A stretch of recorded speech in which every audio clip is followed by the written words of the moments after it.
Hi, this is Band 7.5 essay for the IELTS with some explanation. So, the first thing here is the question. What language spoken worldwide would lead to better international relations? Discuss.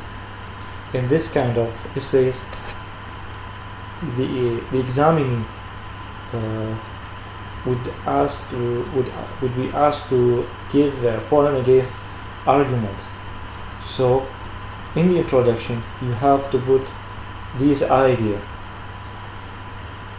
and not to mention your opinion. For example, this is the introduction. The issue of using a single language globally for communication is very debatable. As we can see here, this topic sentence is clear because it's mentioned a single language globally for communication. After that, it gives the explanation, but in general, and the two opinions. One opinion believes that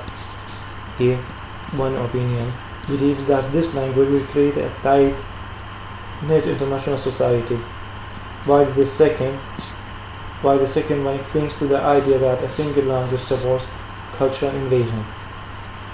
As we can see here or notice, there is no personal opinion. If you have a personal opinion, you have to put it or mention it in the conclusion paragraph.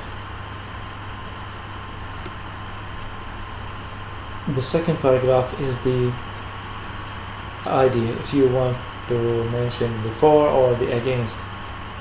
Here, one defect or drawbacks for this paragraph is the long topic sentence. As you can see, it take 4 or 3 lines, which is a drawbacks. If you put it the topic sentence simple and clear, that will be enough, and that will be very good. The shorter the topic sentence is, the perfect the paragraph or the idea for the paragraph will be. As you can see here, this is topic sentence, and with explanation or reasons, and as a result, another sentence, an example. For example, due to the extensive use of blah blah blah, and it is continued to the end with explanation.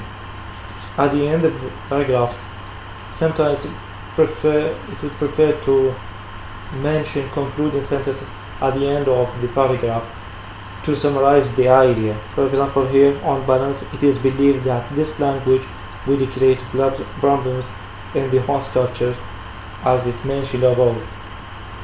Sometimes, because the paragraph is short, you don't need to put a concluding sentence because it's clear and obvious. Here is the against the paragraph. The for, in contrast, which is the, how we can say, or to connect between the two paragraphs. Also the topic sentence, which is a long one, which is a defect, not absolute, but it's better to be short one. And also such, which is the connection between the first sentence and the second one. Here's the for example, and here the penultimate sentence is the result of this situation at the end. In summary, which is a concluding sentence for the paragraph, which mentions that in summary, international relations and communication will thrive on this language, which is the positive point for using one language worldwide or a single language worldwide. The third paragraph, as you can see here, to sum up, which is to start the paragraph, the issue of using one spoken language around the world has two faces. We mention the problem or the issue in a simple way and paraphrasing the introduction. One for and one against, which mentions the two sides, and this is very nice, I think. If you don't, I think you should add something or correct this idea. At the end, you can see both sides have strengths and weaknesses.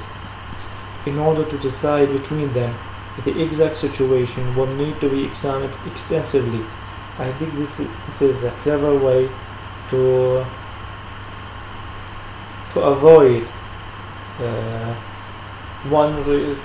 to support one idea or one opinion against the other. So you can use this one if you don't have, or you don't find, or you are confused between one of them. Can you add corrections to make this essay more accurate and impressive? That will be better for you and for everybody. Thank you very much. Thank you for listening.